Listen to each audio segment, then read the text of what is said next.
May it please your lordship.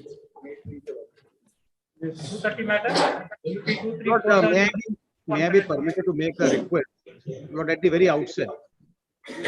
Before you all people make a request, we may make a request to the media. Our earnest request to media is that to be more responsible. Let us we all make an effort to bring the peace and tranquility in the state, and we all shall behave more responsible citizens. And therefore, we are not saying anything against media. We are not on that issue. The only request is that we are doing the live streaming. Our only request is that the media may see its responsibility. It is the fourth pillar of democracy, and therefore they may be more responsible. Thank you. Lord, I have to make another request, my Lord. Yes. Lord, we the lawyers, this side or that side, that apart, Lord, a much bigger responsibility lies on our shoulder, not to give it a color of any religion. And let us restrict our argument only with regard to, my Lord, what is there in the rule book or in the constitution. That's the only request, Lord. And one more, Lord, submission is this, Lord, at the very outset. Lord, we have filed an intervention application on behalf of Lawyers for Just Society. Yes. Lord, I don't know whether if your Lordship have received, because we have filed it online. If your Lordship could be kind enough to get, my Lord, and a compilation of judgment as well. Lords, I am on my legs. All these intervention applications cannot, my lords, can be heard, my lords, at the appropriate time. My lords, I was making submissions. We have not received any such application till now. Mr. Amrutesh is, my Lord, there in the courtroom. Our counterpart, my Lord, in Bangalore. They may file it. They may file it in the counter.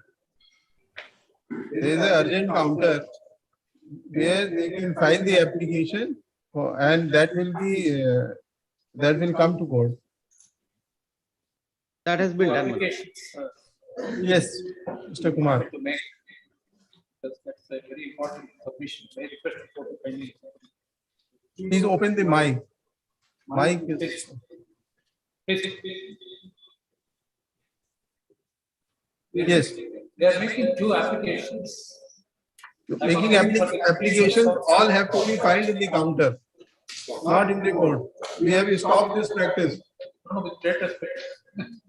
Urgent application is for this purpose. All urgent application, there is an urgent counter in the registry where you can file the urgent application. They will be same day sent to the court. That's very good. That event may make us You are unable to hear. Yes. Lords, may I resume, my lord? Yes, just a minute. Some senior advocate is making a request at the dais. Yes. We have already furnished a copy to my government. All right, you file it in the counter. Tell them the matter is listed today. They will send it to the court. And all that I praise, we take some time of getting instructions. Let it come before us. Let it come before us. Yes. Yes. Yes, may it please, my lord. Mr. Kamath. Yes, my lord. May it please, my lord.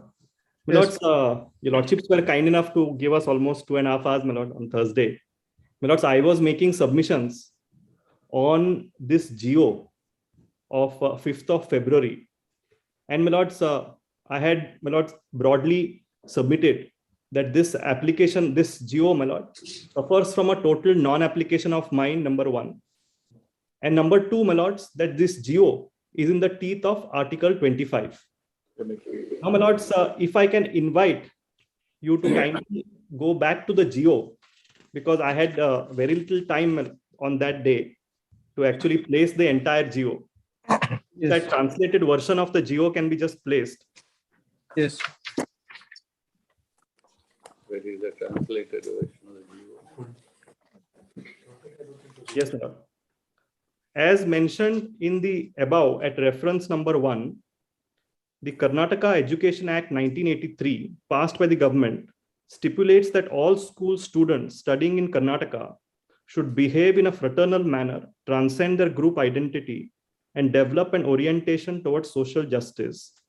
Under Article 130, Section 133 of the above law, the government has the authority to issue directions to schools and colleges in this regard. Above mentioned circular at reference number 2. Kindly see this, my lord. This is a circular of 31st of January 2014. Underlines how pre-university education is an important phase in the lives of students. All the schools and colleges in the state have set up development committees in order to implement policies in line with the policies of the government, utilize budgetary allocations, improve basic amenities, and maintain their academic standards. It is recommended that the schools and colleges abide by directions of these development committees. As such, supervisory committee in schools and colleges, SDMC in government institutions, parent teachers institutions, associations in the management in private institutions should strive to provide a conducive academic environment and enforce a suitable code of conduct in accordance with the government regulation. Such a code of conduct would pertain to that particular school or college. Various initiatives have been undertaken to ensure students in schools and colleges have a standardized learning experience. However, it has been brought to the education department's notice that students in a few institutions have been carrying out their religious observances, which has become an obstacle to unity and uniformity in the schools and colleges. The question relating to a uniform dress code over individual dressing choices has come up in several cases before the Honorable Supreme Court and High Court, which have ruled as follows. So 3 decisions are cited, my lord, and I'll come to it specifically, but I'll skip it for the moment.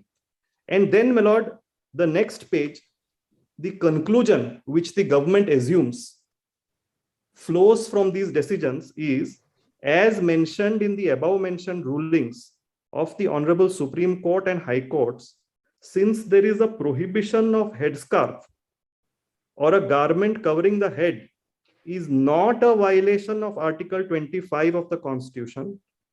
Additionally, in terms of the Government Education Act 1983 and its rule, the government has decreed as follows. Over the page, my lord. We are really not concerned with government schools in my petition, but I'll read it in the backdrop of the issues highlighted in the proposal. Using powers granted by the Education Act, Section 133(2), all government schools in the state are mandated to abide by the official uniform. Private schools should mandate a uniform decided by their Board of Management. In colleges that come under the pre-university education department's jurisdiction, uniforms mandated by the college development committee or the board of management should be worn. In the event the management does mandate a uniform, students should wear clothes that are in the interest of unity, equality, and public order.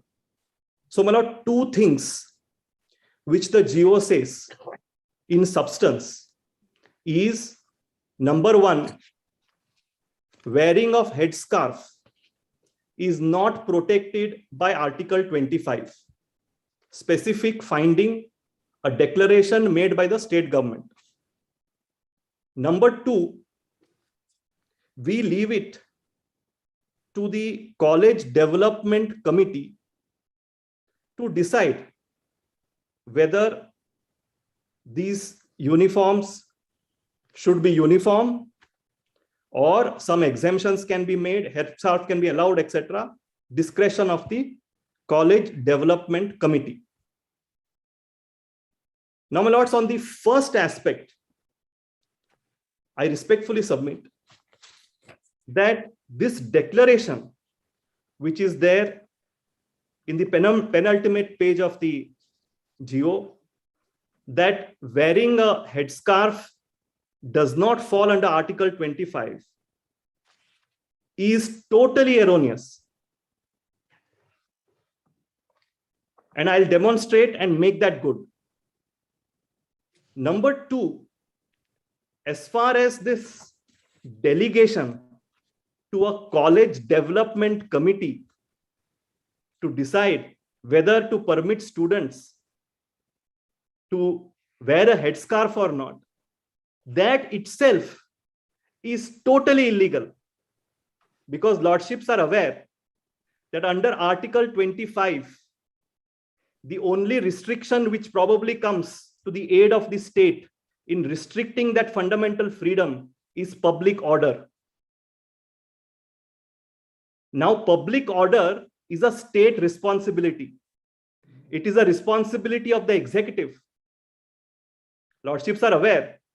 Entry 1 of list 2 of the 7th schedule, item 1 itself, public order, it's state's responsibility. The question which will arise for your lordship's consideration is, a college development committee consisting of some MLA and subordinates will today decide whether exercising this fundamental freedom under Article 25 is permissible or not. They have been a third party, an extra statutory authority has been made the guardian of Article 25, which according to me under our constitutional scheme is totally impermissible. So, my lord, these are the broad, my lord, arguments which I want to make as far as this GO is concerned. Now, my lords, kindly have first, my lord, Article 25. Lordships have seen this time and again, my lord.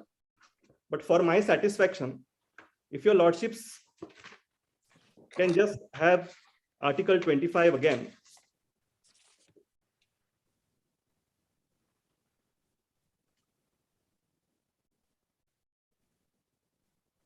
Subject to Article 25, freedom of conscience and free profession, practice and propagation of religion. Subject to public order, morality and health, and to the other provisions of this part, all persons are equally entitled to freedom of conscience and the right freely to profess, practice, and propagate religion. So, my lord, as far as this case is concerned, we are not concerned with morality, my lord, or health. So, the only restriction which probably aids the state, as far as this freedom is concerned, is only public order. Question is whether this right, yes, conferred under Article 25, yes, my lord, is absolute. Yes. Whether it is an absolute right, yes, or a relative right, yes, subject to certain restrictions. Yes. I bow down to that, my lord. That's really the heart Yes. of this question. Lordships have put the, my lords, hit the nail on the head. And lords, the answer is 2 or 3 fold. Article 25 rights, my lord, are not subject to general reasonable restrictions as under Article 19. The restriction on Article 25 is envisaged in Article 25 itself, and that is public order, morality, and my lords, other provisions of this part. Article starts with the word subject. Yes, correct. I'm grateful. What does it mean? Yes, What my lord. does- I'll explain that, my lord. I'll explain that, my lord. Lords, as I, my lords, develop my presentation, I will show, my lord, that public order as a concept which your lordships have evolved is, my lord, not a mere law and order disturbance. As your lordships court have described, my lord, that law and order, public order, and security of state, these are in concentric circles. And therefore, my lord, a public order issue is a higher form of, my lord, a law and order issue. Now, my lords, when we are actually seeing whether a particular practice, my lord, disturbs public order, there are several facets to it.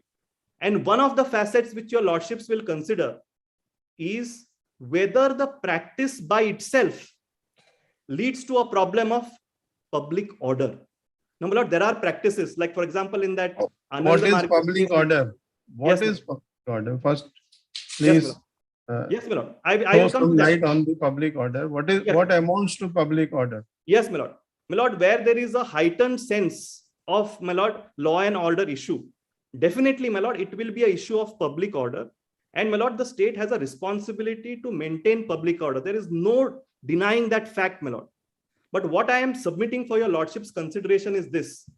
My lord, there is a concept and which the Supreme Court has accepted called the heckler's veto. And it means, my lord, that I go on the street and, my lords, I am walking. Somebody heckles me and said, you can't come on this street. Can it be said, my lord, that because I am heckled, this is the issue of public order and we stop the movement on the street?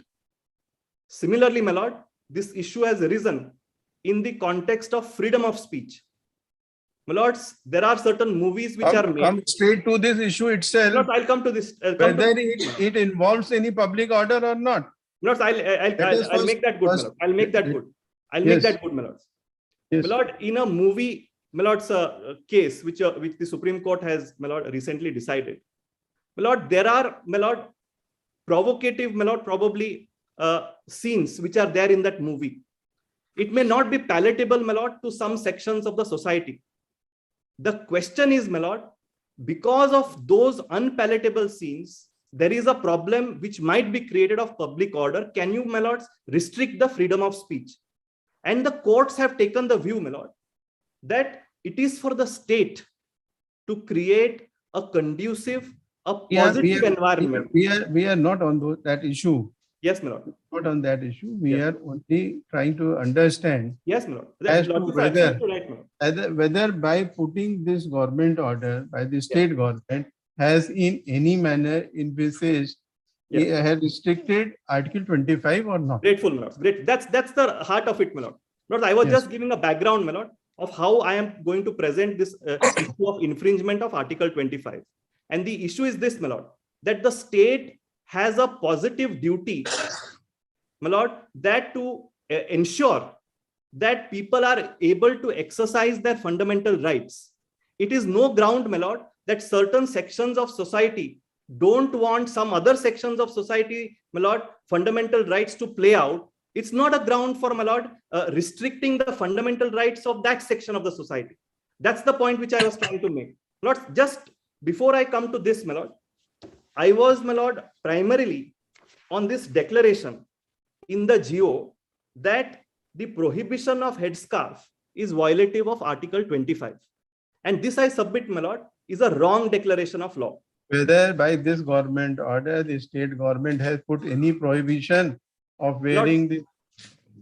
I say with yes, I say with respect, my lord, with utmost humility, yes. Just have a look at, my lord, what has, my lord, it is not an innocuous, my lord, delegation to the College Development Authority.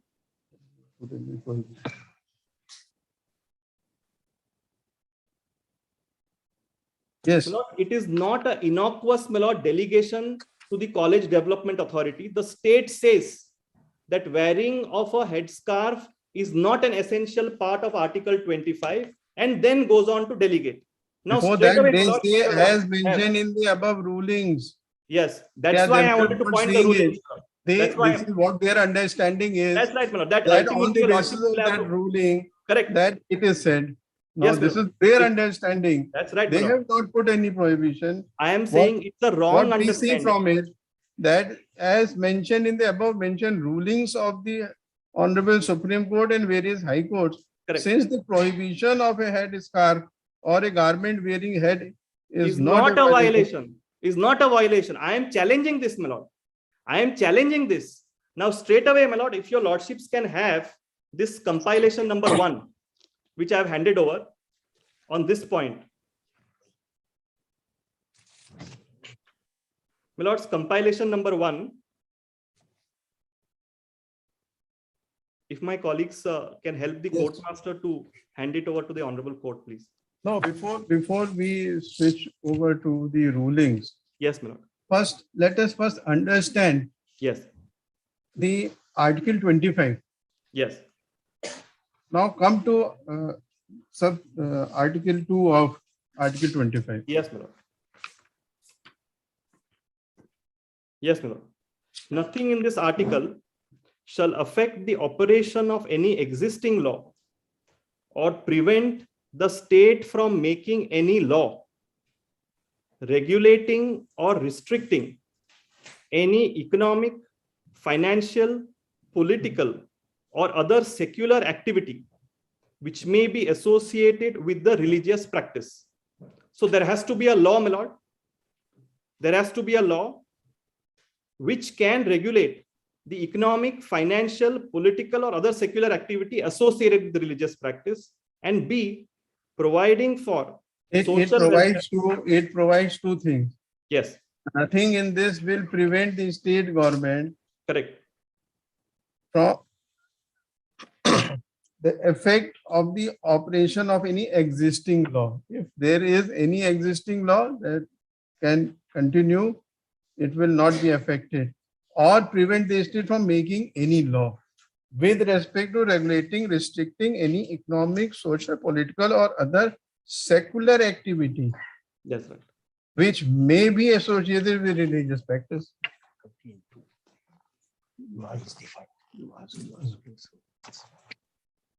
My brother wants some clarification. Yes, my lord. Yes, my lord. The Yes, expression law employed in part 3 yes, my lord. is generic, Yes, my lord. and clue can be had from Article 13, Yes, my lord. Clause 3. Yes, my lord. Yes, it's very I'll generic. read it, my lord. Yes.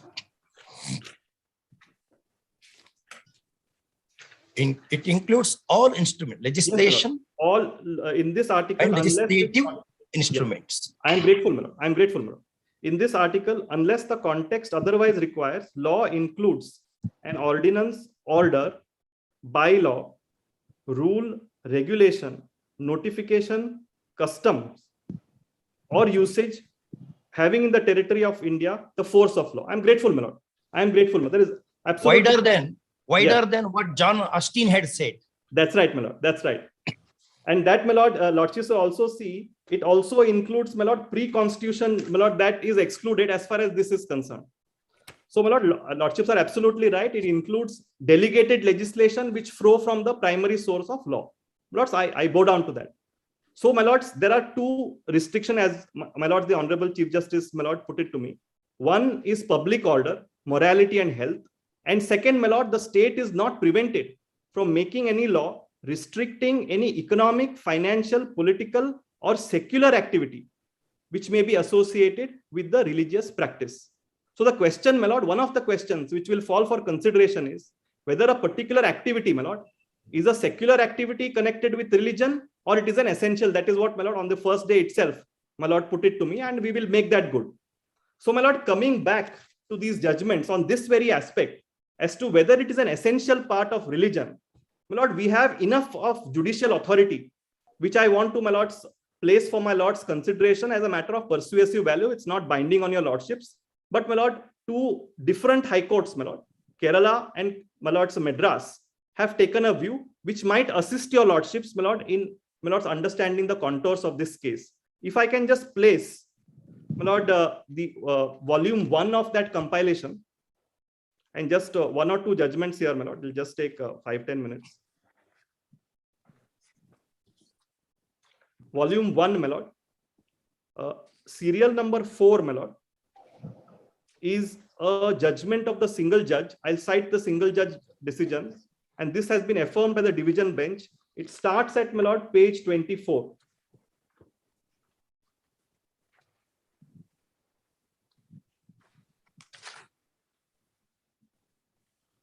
And the issue was here, my lord, that the petitioner was a candidate appearing for the CBSE, my lord, the medical entrance test, and she wanted to wear a headscarf, which was not permitted.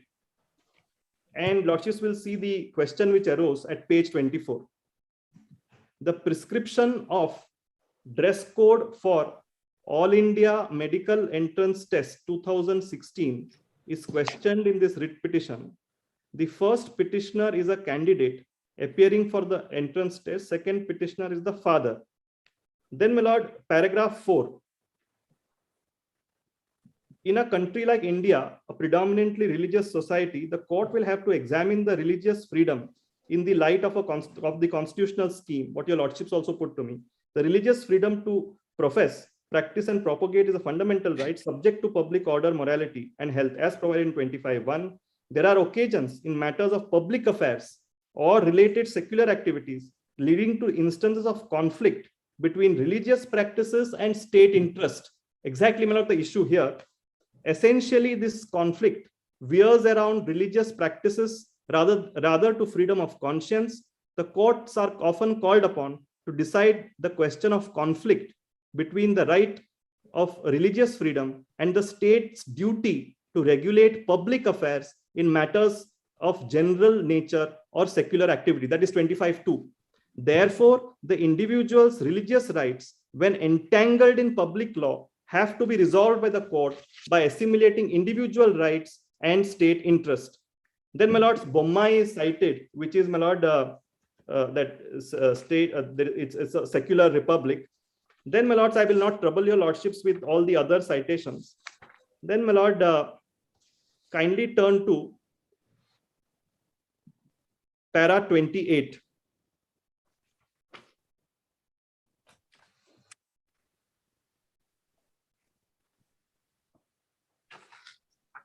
Page 28, well, I'm sorry, page 28, para 13. I'm sorry to interrupt my learned friend, my lord. If he can share a copy of the index, my lord, it will be. Yes, we'll just do that. I'll request, if you can, sir, give me your mobile number. I'll just ask them to WhatsApp the entire. You can just send it by email to instructor. Yes. Shaul, just organize this, please. Thank you. Page 28, para 13. In dealing with the question of freedom of religious practices, the court must dwell on to find such practices are essential to maintain the identity of a person to profess his faith in the religion he practices, and if not allowed, whether it would result in the wrath of injunctions of the religious doctrine he professes. One of the salient features of the religious tenets is the moral obligation that one has to carry in formulating his conduct in obedience to the command of superior power, in manner his conduct to be conducive to become more obedient to the legal obligation or legal duty under the temporal law. This moral obligation cannot be allowed to be interpolated by outside ethos. If the religious tenets do not allow a woman to become a priest, the state cannot import secular ethos of gender equality to allow a woman to be appointed as a priest. So this is, my lord, the broad contours of the essential religious practice test. And then, my lord, the court then goes on to, my lord, the core issue, which is, my lord, page 29 in that case, about the dress code.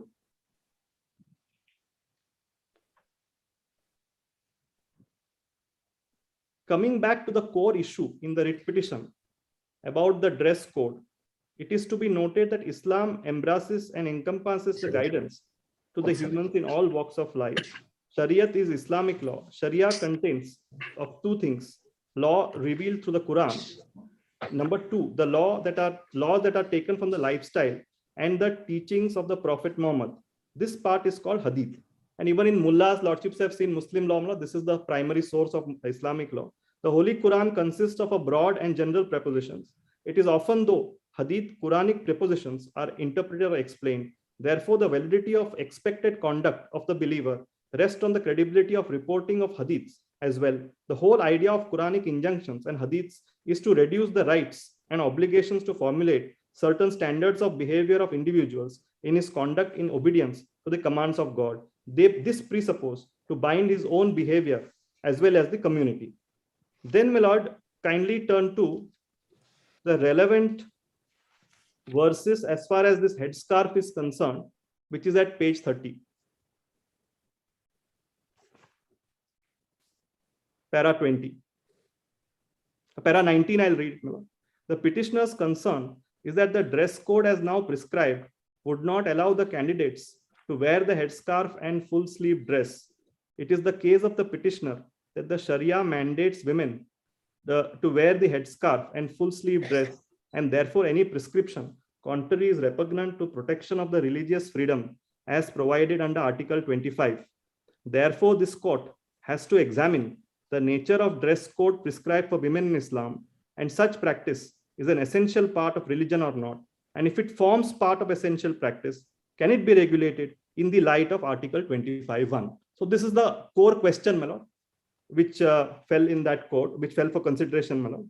And they cite, my Lord, in chapter 24, verse 31, which reads, my Lord, and tell the believing women to lower their gaze and to be modest and to display of their adornment only that which is apparent, and to draw their veils over their bosoms and not to reveal their adornment save to their own husbands or fathers or husbands' fathers or their sons or their husbands' sons or their brothers or their brothers' sons or sisters' sons or their women or their slaves or male attendants who lack vigor or children who know not of women's so and so, and let them not stamp their feet so as to reveal what they hide of their adornment.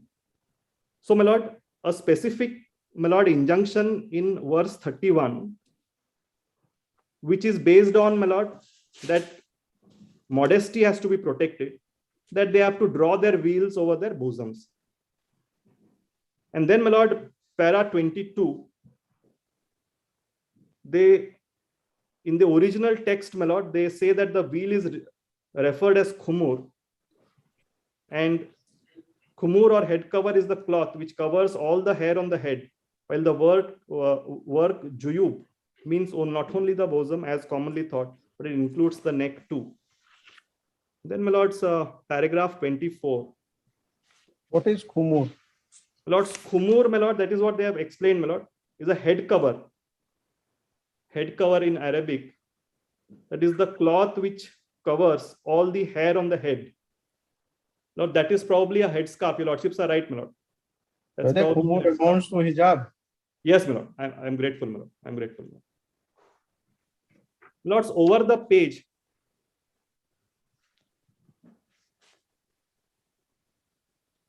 page 31, my Lord.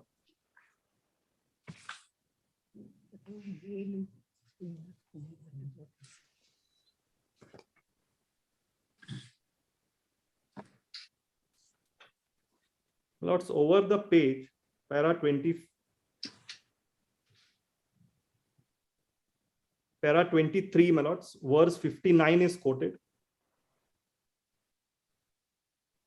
which also, my Lord, is in the similar vein. And para 24, my Lord. Lord, just to on the side, Lord, I am citing all these verses. Lord, it is being, Lordships are absolutely right, my Lord, that people should not report all this in the media.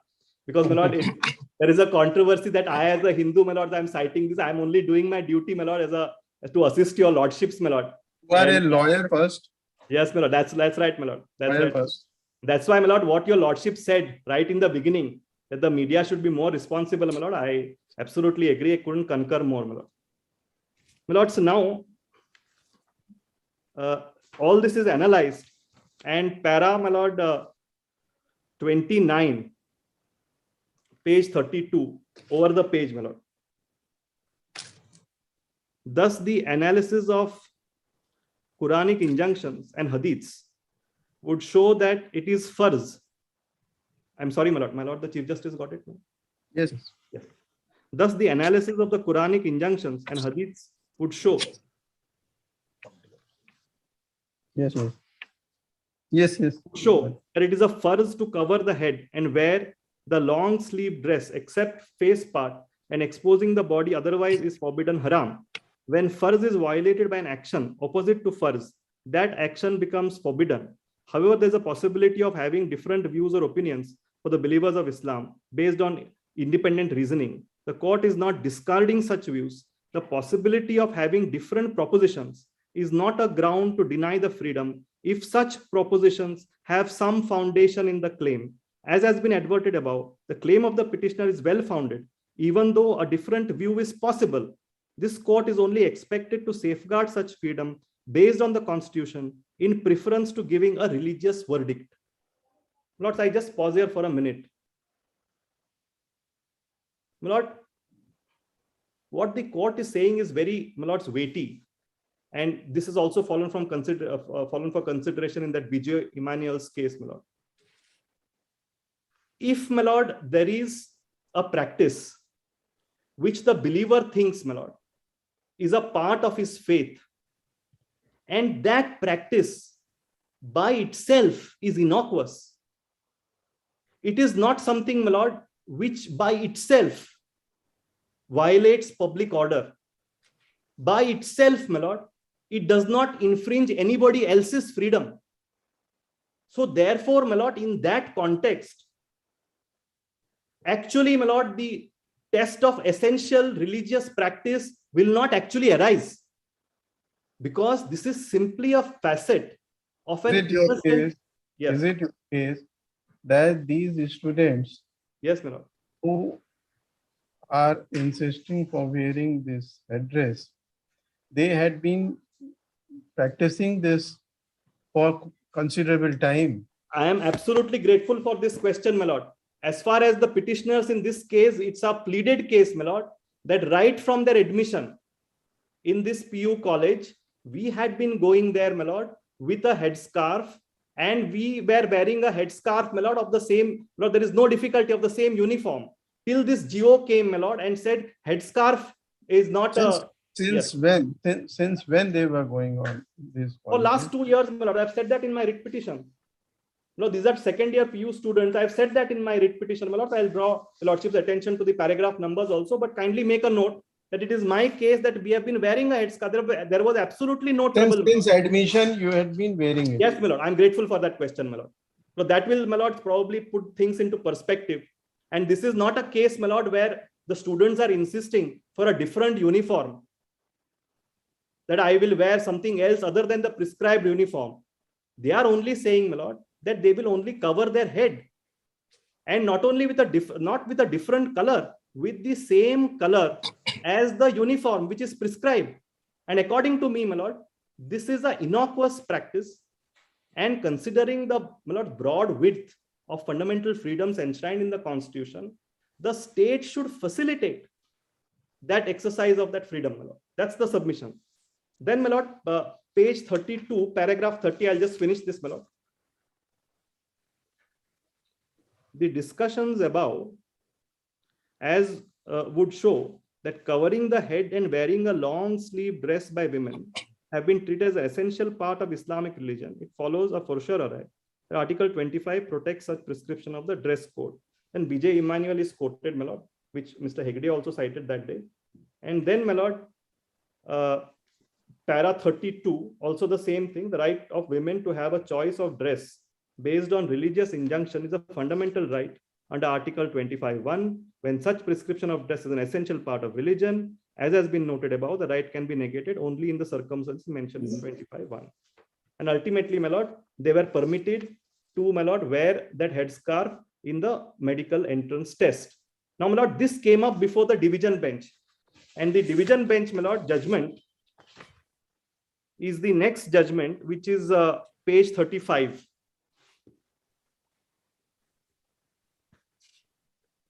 the CBSE challenged this, my lord. And during the pendency, my lord, of this writ appeal, the government, the CBSE came out with a notification, my lord, where, my lord, certain measures were put in place. And one of the measures was that if you are wearing a religious dress like a headscarf, etc., you should come in half an hour or 1 hour earlier so that security, etc., can be looked at. Those girls can be properly checked before they enter the examination hall. And that is, your lordships will find at page 37. The judgment starts at page 35. The subsequent notification which came during the pendency of that writ appeal is noted at page 37. And the court notes it in paragraph 5. A copy of the notification issued by the CBSE was also made available to the learned counsel appearing for the writ petitioners and the learned assistant solicitor general of India appearing for the Union of India. It is evident from the notification dated 26th April 2016 that the candidates coming in customary religious dress are permitted to appear, subject to the rider that they report to the center by 8:30 a.m. for proper frisk-screen. Nobody can have any objection, my lord. If you are insisting on wearing something which the state feels needs more security check, etc., those kind of restrictions can definitely be put in. With those observations, my lord, this writ appeal was disposed of. My lords, while I am at this juncture, my lord, I also want to point out one thing. In fact, my lord, the Kendriya Vidyalayas,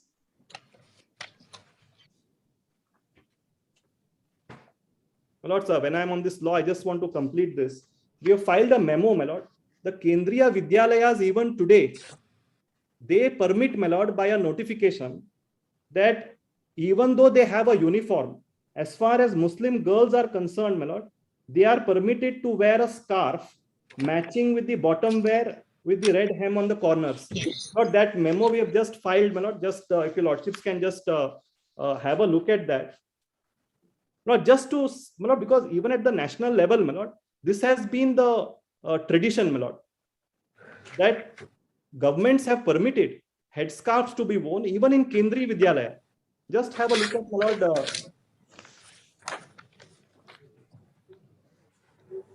page, my lord, this is the uniform which is prescribed. Just have a look at page 3, my lord, of that. I'm not saying this will actually, my lord, bind the case either which way, but just a relevant consideration, I thought, my lord. Page 3, if your lordship sees, scarf for Muslim girls, gray color scarf matching with the bottom wear with red hem on the corners. And see also, my lord, as far as Sikhs are concerned, also that headgear allowance is there, my lord. So this is in line with Article 25, my lord.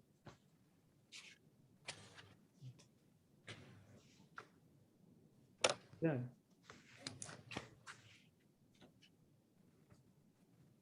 Now, my lords, the next judgment which I wanted to cite is another DB judgment, which is in this compilation, my lord, at page 13.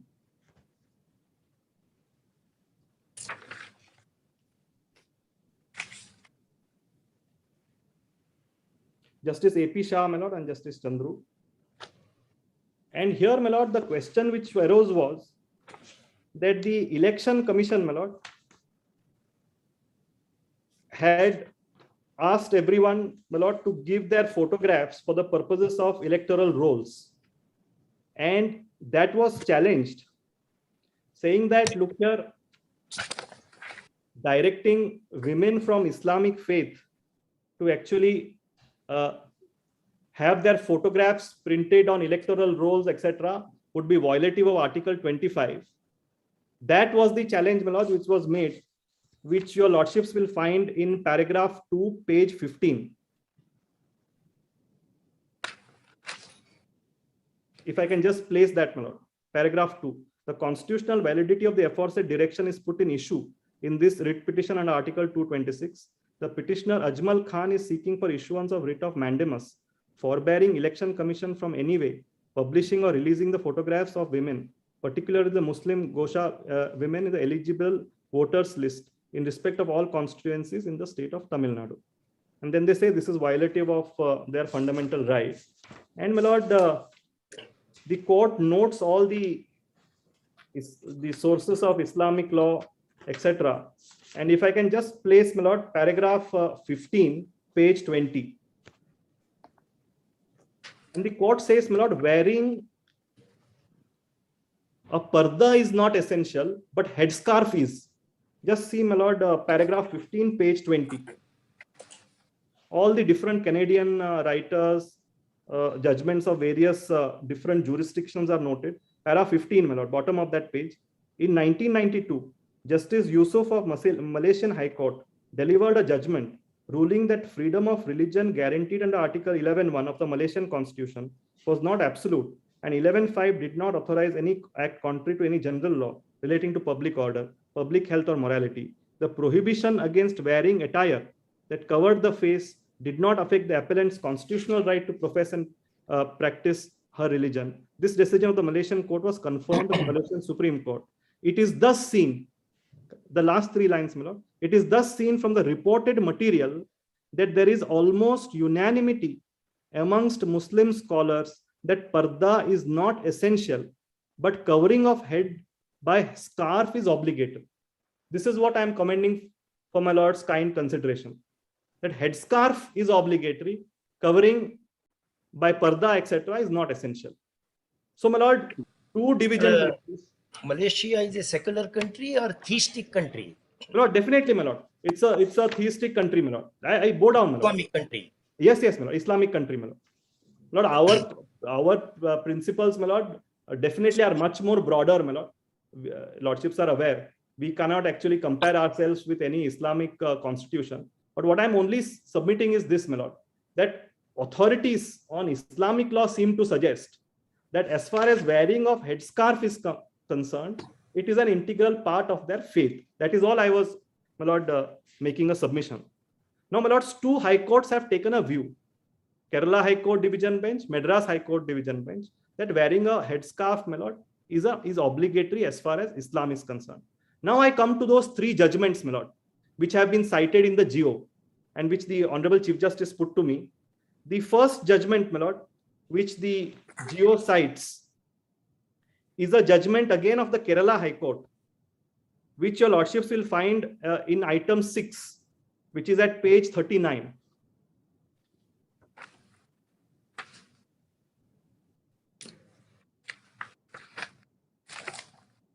Also note one interesting thing, my lord.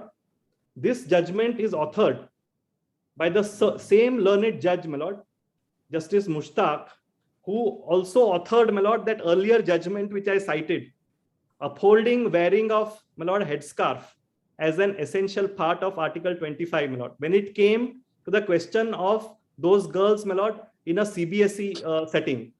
Now, my lords, this case, my lord, the learned judge was faced with a situation where, my lord, a minority institution, my lord, came. The question was whether a Muslim girl can enforce this right qua a Christian minority institution. Please see page 39, respondent number 4 and 5. This was, my lord, the principal Christ Nagar Senior Secondary School. And please see 5, manager Christ Senior Secondary School. So the context, the text and the context of the judgment is primarily dealing with the rights of a minority educational institution vis-a-vis Article 25 right. And the court says a minority educational institution's right to administer institutions of their choice or admit students is paramount. It will override Article 25 right. So just have a look at, my lord, page 39. Religious dress in a private educational institution is an issue in this writ petition. So the state can't rely upon it, my lord. Today, the GO doesn't apply to minority institutions. The GO applies to government institutions. So therefore, my lord, my submission is that reliance upon... Private.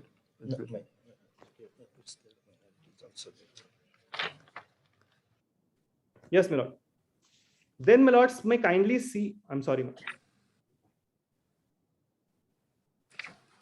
The issue is not the minority institution, private educational institution.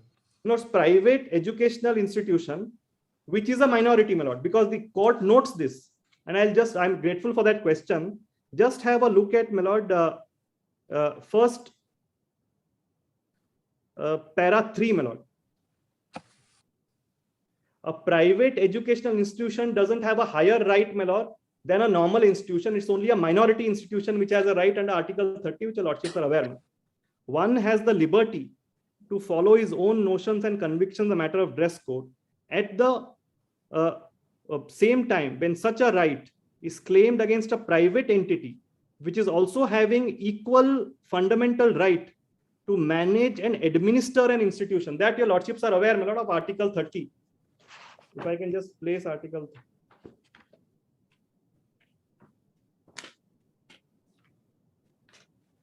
Lordships will see Article 30, my lord. I'll not, lordships will just have a look at Article 30. All minorities, whether based on religion or language, shall have the right to establish and administer educational institutions of their choice.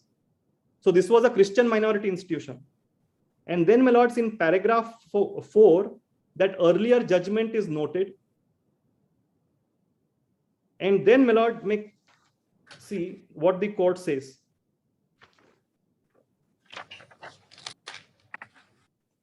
The right, paragraph 5. The right to establish, manage, and administer an institution is equally a fundamental right.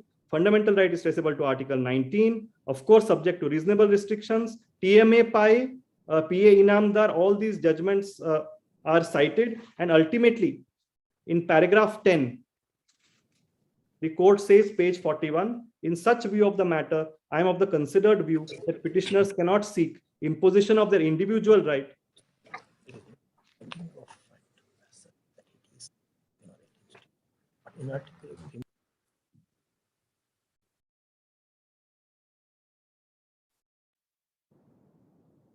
Yes. Yes, my lord. Para 41, page 41, my lord. In such view of the matter, I am of the considered view that the petitioners cannot seek imposition of their individual right as against the larger right of the institution. It is for the institution to decide whether the petitioner can be permitted to attend the classes with the headscarf or not. Correctly, absolutely correct, my lord, constitutionally. Private minority educational institutions can't be, my lord, foisted with, my lord, students whom it doesn't want to admit, number one. And, my lord, as far as headscarves, etc., these are matters which will be prescribed by, the standards will be prescribed by that institution itself. That freedom is there under Article 30. The next judgment, my lord, which the Geo cites, is a Bombay High Court judgment. Mr. Kamath, I'm sorry, my lord. sorry for the interruption. Yes, my lord. Retrace your Lord, steps. you should not be Two sorry, or my lord. three It gives steps. an opportunity to understand. Yes, very my well, lord. very well. Yes. You quoted the High Court judgment, Yes. which had referred to the decision of the apex court of an Islamic country, Yes. which held wearing hijab is an essential religious practice of Islam. Do you have any other courts of any other Islamic countries apart from other secular countries where they have taken a divergent view on this?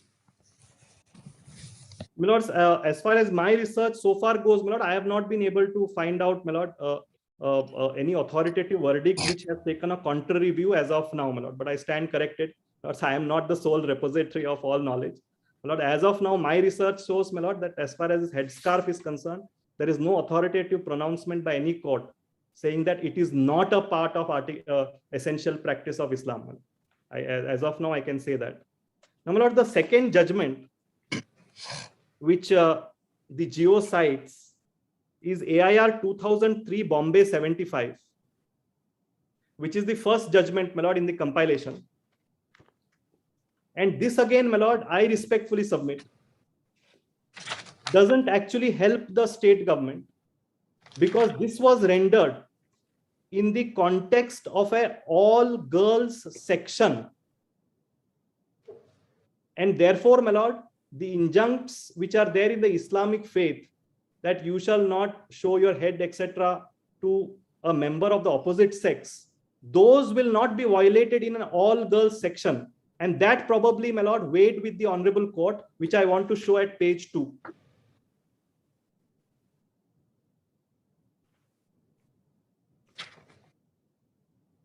Para 7, my lord.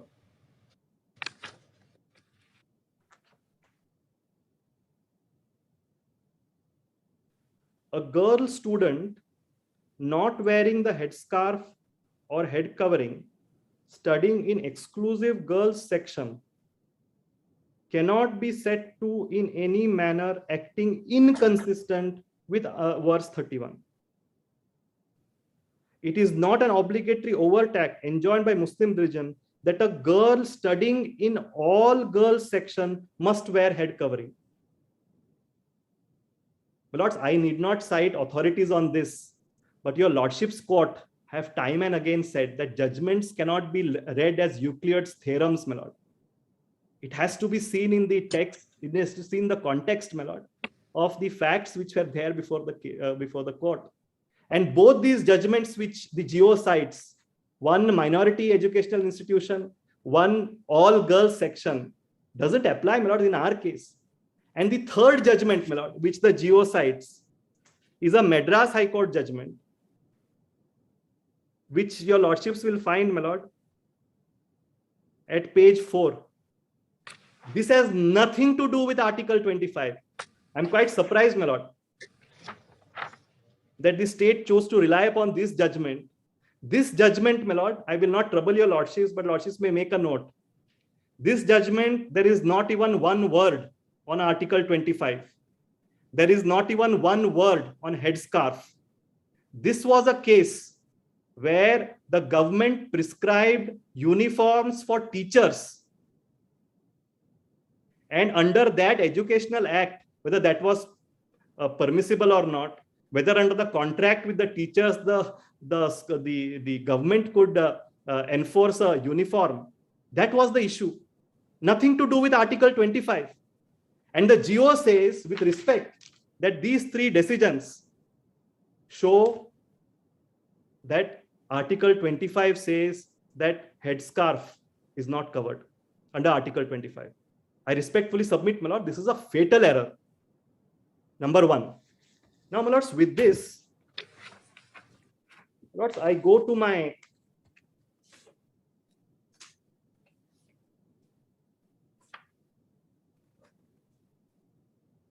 first, my lord, Supreme Court judgment, which your lordships will find, because the GO says we have considered Supreme Court judgments, High Court judgment. There are no Supreme Court judgments in any of this. Now, the Supreme Court judgments which are actually applicable are these. First, lordships will turn to the Shirur Mutt case, which your lordships will find at page 42. Lordships are aware, my lord, the facts of this case. A scheme was sought to be, my lord, imposed, and the Mathadipati objected. And in that context, my lord, kindly see page 50, where I'm saying that a dress prescription can also be a part of Article 25. Just have a look at, my lords, page 50. It starts at page 42.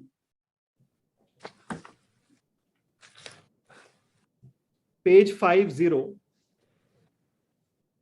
about paragraph 17, my lord. I'll not trouble your lordship with the entire paragraph. The last about 4 lines of paragraph 17. It starts with, there are well-known religions in India. My lord, the Chief Justice got it? Yes, yes. Yes, there are well-known religions in India, like Buddhism and Jainism, which do not believe in God or in any intelligent first cause. A religion undoubtedly has its basis in a system of beliefs or doctrines, which are regarded by those who profess the religion as conducive to their spiritual well-being. But it would not be correct to say that religion is nothing else but a doctrine of belief. A religion may not only lay down a code of ethical rules for its followers to accept, it might prescribe rituals and observances, ceremonies and modes of worship, which are regarded as integral parts of religion, and these forms and observances might extend even to matters of food and dress. This is what, my lords, I wanted to place for my lord's consideration. So the dress, my lord, is also a part of a religious practice, and this is not what I say, my lord. This is what the Supreme Court settled way back in 1954. The next judgment, my lord, which I want to cite is Ratilal Gandhi, page 67. It starts at page 63. And this was again a case of a, my lord, Jain trust, and whether, my lords, certain sections of the Bombay Public Trust Act, which took away the certain powers of those trusts, my lord, were legal or not, and certain sections were struck down, say that it was contrary to Jain religion. And in that context, my lord, just have a look at just one page, my lord. Page 68.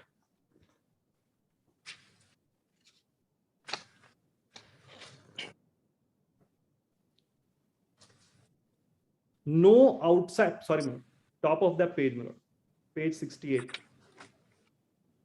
Page 68. No outside authority has any right to say that these are not essential part of religion, and it is not open to the secular authority of the state to restrict or prohibit them in any manner they like, under the guise of administering the trust estate. Lord, the proposition which I am canvassing is this: the state is an outside authority. It cannot give an authoritative pronouncement on whether wearing a headscarf is an essential part of religion or not.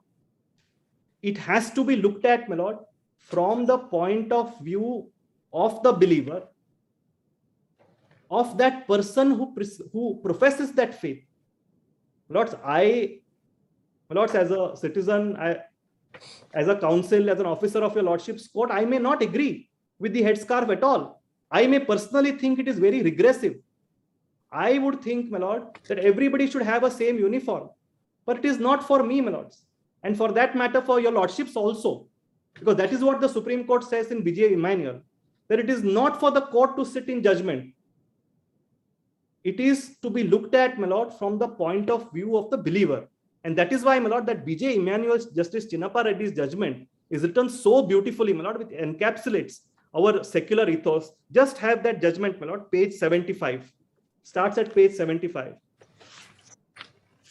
And if we just replace, my lord, the facts of this case, that is wearing a headscarf innocuously, not disturbing anybody, going to school or a college, just have the same facts, my lord, transpose it to this case, and how kindly see how this case fits on all four. And I respectfully submit there is nothing else to be seen, my lord, in this case is concerned. This is totally covered by B.J. Emmanuel on all counts. Just have a look at the judgment, my lord. Starts at page 75. Page 79, my lord. The facts. As a citizen, my lord, I will not agree. Why should a student not chant or sing the national anthem? But the court said it's their right. They are not creating a hindrance to anybody. The Constitution has permitted them. Just have a look at that page 79, my lord. 3 child applicants, Bijo, Mino Mall, and Bindu Emmanuel, are faithful of Jehovah's Witnesses. They attend school daily during morning assembly. When national anthem Jana Gana Mana is sung, they stand respectfully. I'm sorry, my lord, the Chief Justice got. Yes. Yes, ma'am. When national anthem Jana Gana Mana is sung, they stand respectfully, but they do not sing. They do not sing because according to them, it is against the tenets of the religious faith, not the words or the thoughts of the anthem, but the singing of it. This day and before them, their elder sisters who attended the school earlier have done all these years. This is very important because that's the question which the Honorable Chief Justice asked me, whether they have been doing this all these years. And I say yes in the writ petition paragraph 6. But now continuing, my lords, no one bothered. Just see this, my lord. No one bothered. No one was worried. No one thought it disrespectful or unpatriotic. The children were left in peace and to their beliefs. That was until July 1985, some patriotic gentleman took notice, in this case the state, on 5th of February. The gentleman thought it was unpatriotic of the children not to sing the national anthem. He happened to be a member of the Legislative Assembly. So he put a question in the Assembly. A commission was appointed to inquire and report. We do not have the report of the commission. We are told so and so, my lord. Then, my lord, they were expelled from school. And then paragraph 3, they went to court. Paragraph 3, my lord, that the petitioners truly and conscientiously believe what they say is not in doubt. They do not hold their beliefs idly, and their conduct is not the outcome of any perversity. Just see, my lords, how beautifully it is put. They do not hold their beliefs idly, and their conduct is not the outcome of any perversity. The petitioners have not asserted these beliefs for the first time out of any unpatriotic sentiment. Jehovah's Witness, as they call themselves, appear to have always expressed and stood up for such beliefs all the world over, as we shall presently show. Lord, it is not a case where somebody comes up with a shawl and says that, look here, that I am asserting my right. This is a case, my lord, where the students have been wearing their headscarf for years together. And then, my lords, may kindly see how the court deals with this.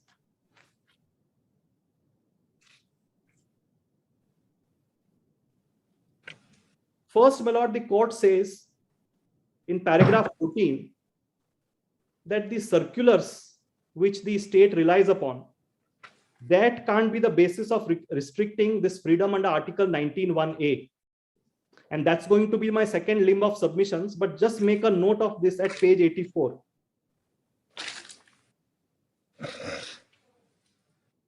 The argument which I am going to make, a college development committee has no statutory basis. It is not formed under any statute. It is done under some circular, which according to me does not pass the muster, my lord, of restricting public order. But that argument, kindly see, my lord, at page 14, paragraph 14, page 84. Apart from the fact that the circulars have no legal sanction behind them, in the sense that they are not issued under the authority of any statute, we also notice that the circulars do not oblige each and every pupil to join in the singles, even if he has any conscientious objection based on his religious faith. On the other hand, one of the circulars very rightly emphasized the importance of religious tolerance. It is said that all religions should be equally respected. If two circulars are to be interpreted as to compel each other and every people to join in the singing of national anthem despite his genuine conscientious religious objection, then such compulsion would contravene rights guaranteed by 19 and 25. Then, my lord, the question which fell from my lord Justice Dikshit, lord, as to what is law, etc., that, my lord, is answered over the page at page 85. I'll not trouble your lordships with that right now. And then, my lord, kindly turn to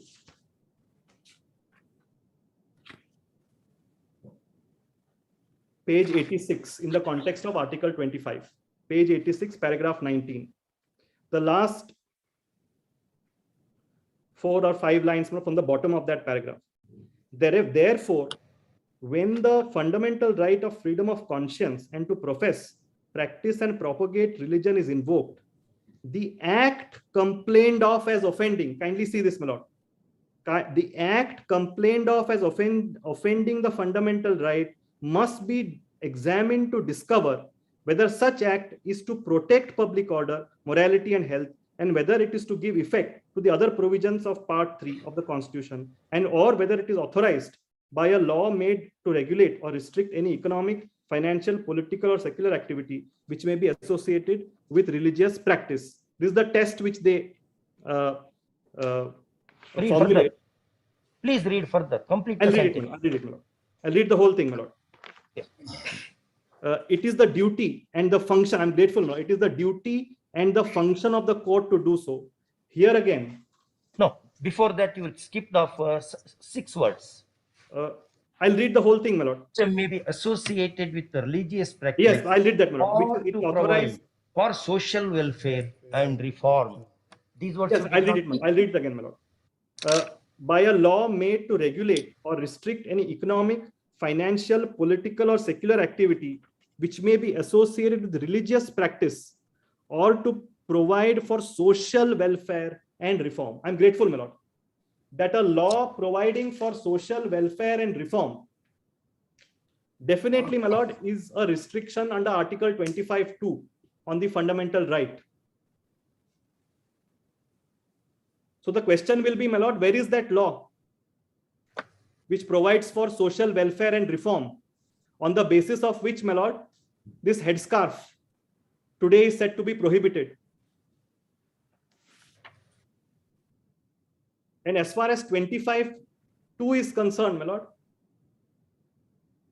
the submission is that a college development committee has no statutory basis.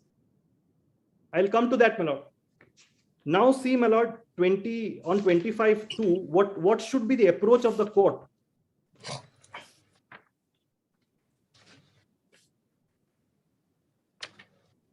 Page 88, my lord.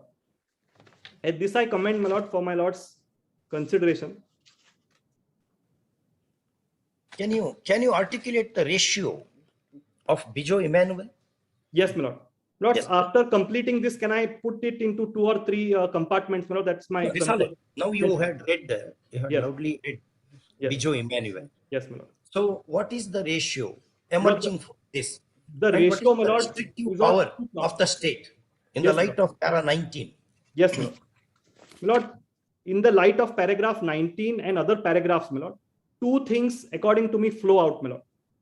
One, that of course the state has the power to, my lord, regulate economic, financial, political, or secular activity with a religious practice to provide for social welfare or reform. There's no doubt about it.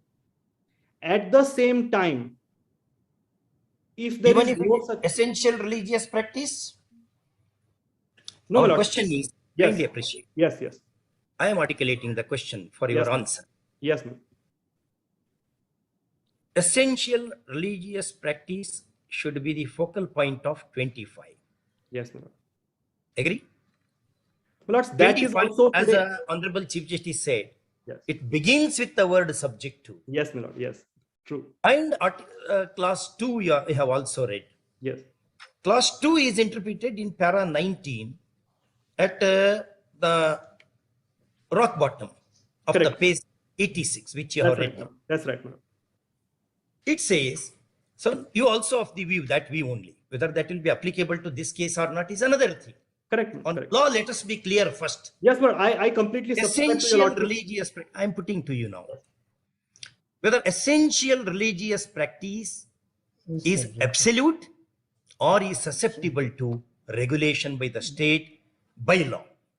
Whether Lord, there is law I'll or answer that straight another away, my lord. argument. I'll answer that What's straight your away, my answer? lord. Yes, my lord. My answer is this: Yes. that as far as essential practice is concerned, my lord, that very doctrine connotes that it is not related to economic, financial, political, or secular activity which is associated with religion. Kindly see this, my lord. A That is not religious, subject to Article 25(2). my lord, that will come. Just, my lord, may I just explain the contours? Under Article 25(2), the state has been given the power to restrict any economic, financial, political, or secular activity associated with religious practice. Right, my lord? We have no difficulty on that. Regulate or Now, my lord, reform. yes, my lord. Now, this very concept means that other than core religious activity, other aspects can be regulated by the state. What are the other aspects? Finance, economic, political, secular activity. Now, as far as core religious practice is concerned, that comes from 25(1), not from 25(2). Even that core religious practice is not absolute. Your lordships are absolutely right. If that core religious practice offends public order, offends morality, kindly see 25(1), my lord. Can it be read separately? Yes, my lord, 25, that is how And your lordship have 25, interpreted. 25.1 and 25.2 Yes. can be read separately. Yes, my lord, it has been so read by a series of decisions, my lord. 25.1 has been interpreted, my lord, to mean that even as far as core religious practice is concerned, if it offends, my lord, public order, morality and health, the state has the power to regulate. Even, my lord, aspects relating not to core religious practice, secular aspects, financial aspect, economic aspect, all these aspects can also be regulated by the state. That flows from 25.2. Lord, Lord, I'm grateful for that question. These economic, financial, political, or secular activities Yes. which are associated with the religious practice. Yes. Correct, my lords, correct. Not that they are separate. I go down, my lords. I go down. Associated with What is the Associated difference, with my lord? What religious is practice, let they me have address to that point, my can be lord. regulated. Yes, my lord. I go down. There is no difficulty, my lord. Now, Yes. what is the difference between 25.1 and 25.2 is what I was placing for my lord's consideration. 25.1 says, my lord, public order, morality, and health are the broad, my lord, restrictions which can be placed as far as the freedom of conscience and right to profess is concerned. This may concern, my lord, even a core religious practice. If it offends public, kindly see this, my lord. If it offends a public order or a health issue or a morality issue, the state has the power. Now, Now, in my this lord, under- context, in this context, you read the last portion of paragraph 19 of this. Yes, which I'll read was- it. I'll read it. It does not distinction between the Yeah. Article 25.1 or Yes, 25.2. yes, my lord. And in fact, my Has to lord, be read. I'll read 19, my last 4 lines. That's Yes. very important, my lord. Therefore, Therefore, whenever the fundamental right of freedom of conscience and to profess, practice. this is Article 25.1. No, my lord, this is kindly see, Freedom my of lord. conscience and to profess, practice, and propagate religion is invoked. This is part 1. Yes.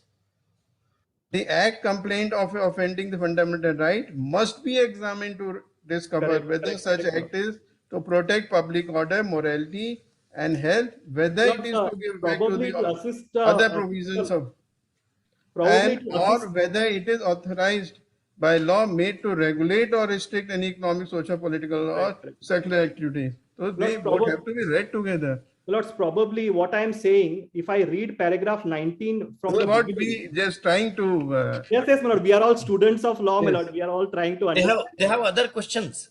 We have other questions which the state has to answer. Is Answer. another It thing. is not Yes, that yes. that You are our We are all focal this point. constitutional law We is are just fascinating. Lord. considering We the get to learn import of from the provision. discussing this with your lordships. But just see beginning of paragraph 19, and probably that will assist your lordships in understanding the contours of Article 25. We see the right to freedom of conscience and freely to profess, practice, and propagate religion guaranteed by Article 25. Kindly see this, my lord. There are two. That's what I am saying. It's totally different. Is subject to 1, public order, morality, and health. 2, other provisions of Part 3, which is forms of part of Article 25.1. 3, kindly see this, which is Article 25.2. Any law regulating or restricting any economic, financial, political, or other secular activity which may be associated with religious practice. So, my lord, the Supreme Court has said that there are 3, my lord, restrictions. 1 is that the restriction of public order, morality, and health.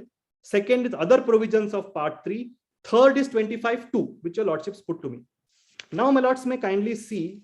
There is one more, or to provide for social welfare and reform. Yes, my lord. Lord, that they have included in 3. Yes, my lord. That they have included in 3, my lord. Lordships will see the headings 1, 2, and 3. Lordships are absolutely right, my lord. In 3, they break it down into 2, A and B. Lordships have seen paragraph 19. I'm deeply obliged. Lords, what I was placing at page 88. When we are concerned with the Article 25 breach issue, what should be the approach of the court, my lord? Page 88. And they quote, my lord, a Bombay High Court judgment of Jamshedji with approval. if this is the belief of the Zoroastrian community, and it is proved undoubtedly to be the belief of the Zoroastrian community, a secular judge is bound to accept. My Lord Justice Dixit got it? I got it. Page 88, I'm sorry. Yes, yes. First. Yes. It is not for him to sit in judgment over that belief. He has no right to interfere with the conscience of a donor who makes a gift in favor of what he believes to be the advancement of his religion and the welfare of his community or mankind. We do endorse the view suggested by Davar J's observation that the question is not whether a particular religious belief or practice appeals to our reason or a sentiment, but whether the belief is genuinely and conscientiously held as a part of the profession or practice of religion. Our personal views and reactions are irrelevant. If the belief is genuinely and conscientiously held, it attracts the protection of Article 25, but subject, of course, to the inhibitions contained therein. So this is the approach, my lord, which I was commending. And therefore, my lord, what the Supreme Court ultimately said was that this expulsion of the students, that is at page 91, my lord, because they refrained from singing the national anthem, was totally illegal. We are satisfied in the present case that the expulsion of the 3 children from the school for the reason that because of their conscientiously held religious faith, they do not join the singing of the national anthem in the morning assembly, though they do stand up respectfully when the anthem is sung, is a violation of their fundamental right to freedom of conscience and freely to practice and propagate religion.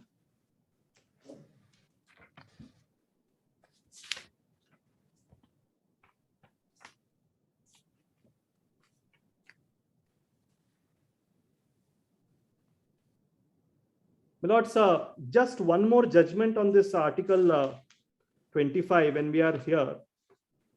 That latest judgment of Shaira Banu, my lords, on this triple talaq thing, is a constitution bench, that is 2017, my lord.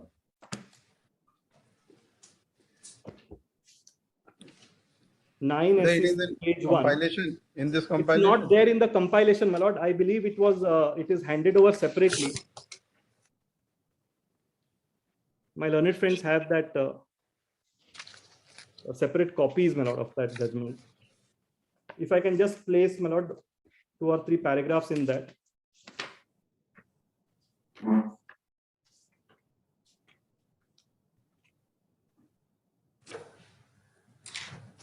And I just want to place Justice Joseph's, my lord, concurring opinion.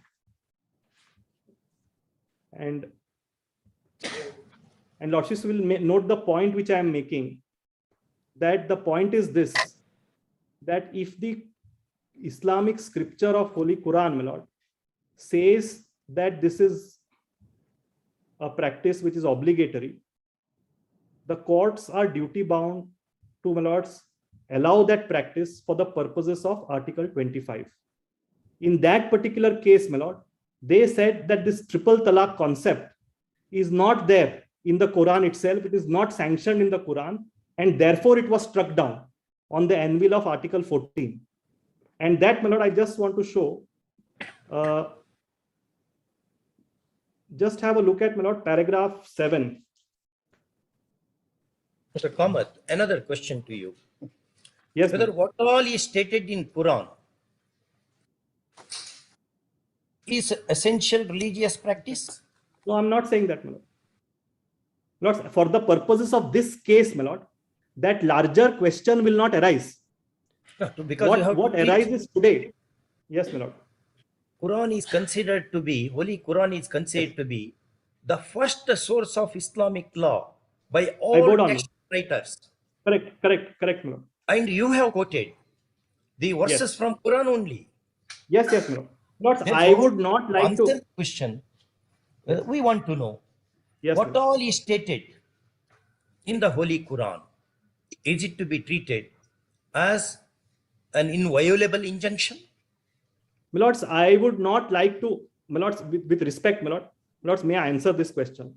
I would not like to, my lords, comment on the larger issue of whether every tenet of, my lord, what is prescribed in the Quran is an essential practice, because that really doesn't arise for, my lord, consideration of your lordships. Your lordships have time and again, my lord, respected this tradition of, my lord's judicial review, that what doesn't arise for consideration, your lordships, my lord, will not get into that area. Today, my lords, we are concerned with a religious practice of wearing a headscarf. And my submission is that wearing a headscarf is an essential part of the Islamic faith, my lord. On the larger question, my lord, whether certain parts of Quran are essential or not, Islamic scholars say, my lord, that the Quran is the first source. And that's what the Supreme Court also has said. Islam can't be anti-Quran. That is what the Justice Kurian Joseph said. But I respectfully beseech your lordships not to enter into the larger, my lords, canvas, because that really doesn't arise for consideration. Please have a look at paragraph 7 in that light, my lord. Paragraph 7, my lord. And it is, the judgment proceeds on the basis, my lord, that what is stated in the Quran is inviolable. This is the basis, my lord, of this judgment. Just have a look at, my lord's, paragraph 7. There may be interpretations, but just have a look at paragraph 7. There are 4 sources of Islamic law. Quran. My lord, Justice Dixit got it, my lord? Yes. There are 4 sources of Islamic law. Number 1, Quran, Hadith, Ijma, and Qiyas. The learned author has rightly said that the Holy Quran is the first source of law, what your lordships put to me. According to the learned author, preeminence is to be given to the Quran. That means sources other than Holy Quran are only to supplement what is given in it and to supply what is not provided for. In other words, there cannot be any hadith, ijma, or qiyas against what is expressly stated in the Quran. Islam cannot be anti-Quran. I rest my case with that. According to Badr Ahmad in so and so case, then my lord, turn to paragraph 8. It is in this background that I make an attempt to see what the Quran states on talaq.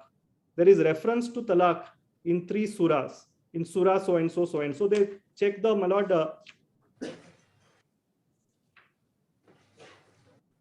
they discuss the various surahs as far as triple talaq is concerned. And then, my lords, paragraph number 12.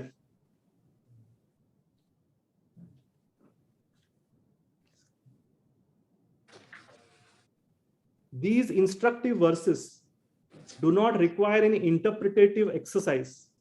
Paragraph 12, my lord. They are clear and ambiguous as far as talaq is concerned.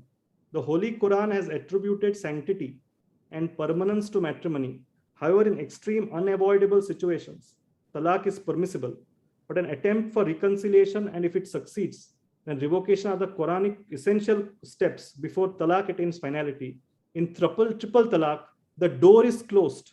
Hence, triple talaq is against the basic tenets of the Holy Quran, and therefore it violates Sharia. And then eventually, my lord, paragraph 27, and that's the last judgment which I want to. That's the summing up of the law, my lord. What they say, what is bad in Quran cannot be good in Shariat. Para 27, my lord. So therefore, kindly, I'll just place that, my lord. Fortunately, this court has done its part in Shamim Ara. I express and endorse and reiterate the law declared in Shamim Ara. What is held to be bad in the, I'm sorry, my lords. My lord, the Chief Justice got para 27, my lord. Para 27, my lord. Page 53 of the report. Placitum G. Fortunately, this court has done its part in Shamim Ara. I expressly endorse and reiterate the law declared in Shamim Ara. What is held to be bad in the Holy Quran cannot be good in Shariat. And in that sense, what is bad in theology is bad in law as well. So, my lord, the submission was this, that since the Quran, my lord, itself says so, as far as these headscarves are concerned, we need not go to any other authority, my lord, and this would be protected under Article 25. My lords, the last submission which I want to make on the last submission which I want to make, my lord, is that even I need not go as far deep into essential religious practice at all. Because, my lord, that essential religious practice theory comes in when, my lords, a practice of fundamental right of religion violates somebody else's right, or, my lord, that act itself complained of is so abhorrent, is so, my lords, despicable, that concepts of public order, morality, and health will override those considerations. That issue doesn't arise really here. People are only wanting to wear their headscarf, which is a facet of their freedom of conscience. And even keeping aside, my lord, this larger question of whether, my lord, it's an essential religious practice or not, I am respectfully submitting, my lord, that state is duty bound to ensure that freedom of conscience. Now, my lords, coming to this GO on the second part.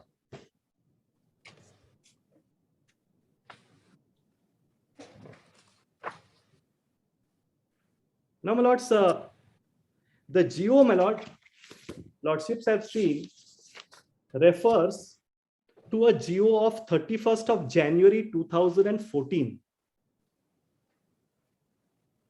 The first part I have completed, my lord, that the declaration made in the GO that this wearing a headscarf is not protected by Article 25 is absolutely illegal. And I have made that good not only by judgments of the High Court, but of the Supreme Court in Vijay Emmanuel and also Shaira Banu.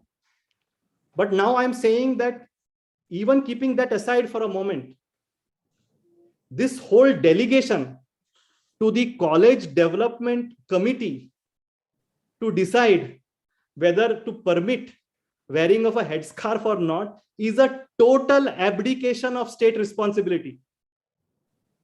Just have a look at, my lord, the circular again. And I dare say, my lord, that the person who has drafted this GO has not bothered to look at Article 25. Just have a look at, my lord, the circular first. The first page of the circular, government circular dated 31st January 2014. It refers to a government circular of 31st January 2014. If I can request my learned friends to hand over that government circular, please.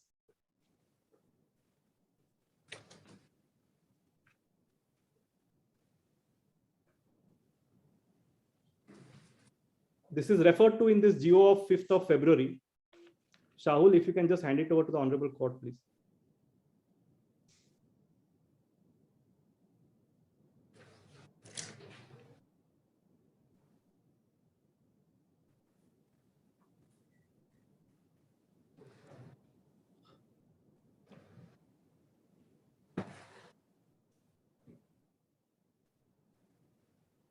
Lords, I'll read till that dig it out, my lord. I'll just read. This is a circular, my lord, which has been issued on 31st January 2014. And it says, Education Department is providing first and second PUC education.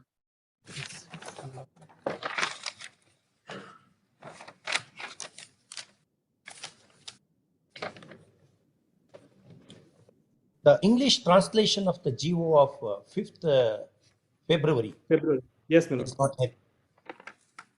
It's not correct, right? Anyway, we have. Yeah. I don't. It's Yes. incorrect. I follow.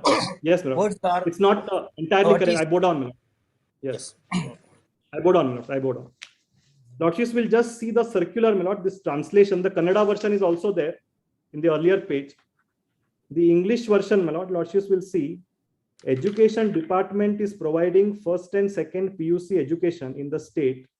PUC education is the main stage in the student's life in accordance with the government and department direction and in order to utilize the grants, as well as in maintaining academic standards and development of infrastructure, we are hereby directed to form, I think it should be you are hereby directed to form a college development committee and to follow the guidelines.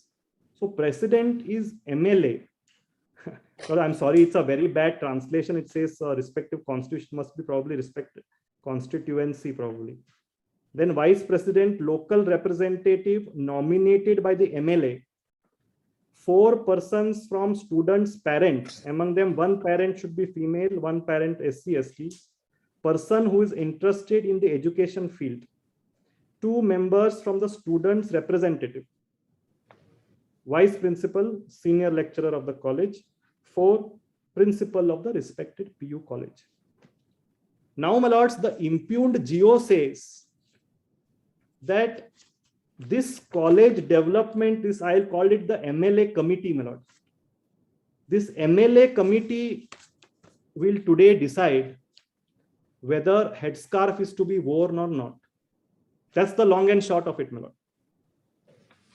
So the constitution says fundamental freedom of conscience is subject to public order. And today the state says what is public order will be decided by an MLA committee. The submission is this, my lord. Public order is an essential executive function. Can't be left, my lord, to an MLA committee. Are not MLAs aware of constitutional provisions? Yes, my lord, obviously. They will do according to that. No, my lords, my submission is this. This is an extra legal committee. Kindly see this, my lord. There is no sanction in law because this public order, my lord, because please see the repercussions of this. Fundamental freedom of conscience has been made subject to public order. So an extra legal committee outside the paradigm of the statute will decide whether wearing a headscarf in a particular area violates public order or not. I respectfully submit, my lord, this is making a mockery of the right to fundamental freedom. I can understand, my lord, the state doing it. But the state, my lord, permitting a committee, my lord, to take a call on such an important facet of fundamental freedom. And that I respectfully submit, my lord, is totally illegal. It does not say Now, my lords, it does not say about the headscarf. It says about the Yes. uniform. yes, my lord, I am And saying, that the act provides. That the act provides. no Why you problem, my want lord. to Nobody, exclude the legislators? I do not know. no, my lord, I am not saying that. The legislators' opinions can be taken by the state, no difficulty, my lord. But can they be the sole repository of exercising that power to restrict freedom, which is the Yeah, domain madam. of the state? Please, No, my lord, just see. kindly read. Yes, ma'am. Kindly do not assume so many things, I tell you. Yes, yes, With great yes, respect. madam. Yes, madam. Committee Yes, madam. X, Y, Z shall be the members of that. Where is the veto given Yes, to the MLAs? No, my lord, I am not saying that. What I am saying, the submission is this. I have probably not been able to make myself clear. The submission is this.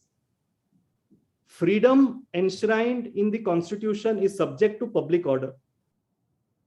Public order is a state executive responsibility.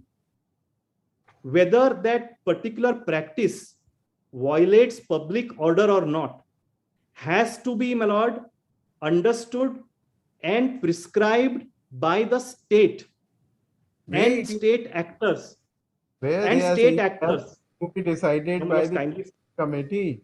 kindly- This government Yes, order only talks about the uniform to be prescribed by Yes, sir.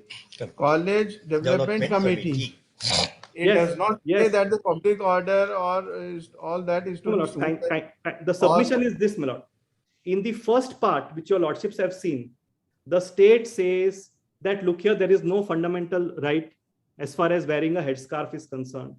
then tells the development committees that you can do what you choose.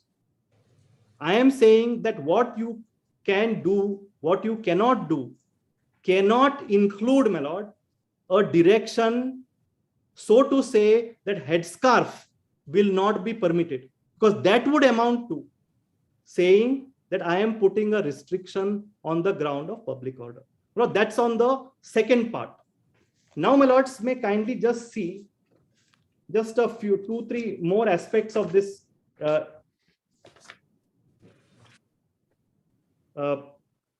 case, my lord.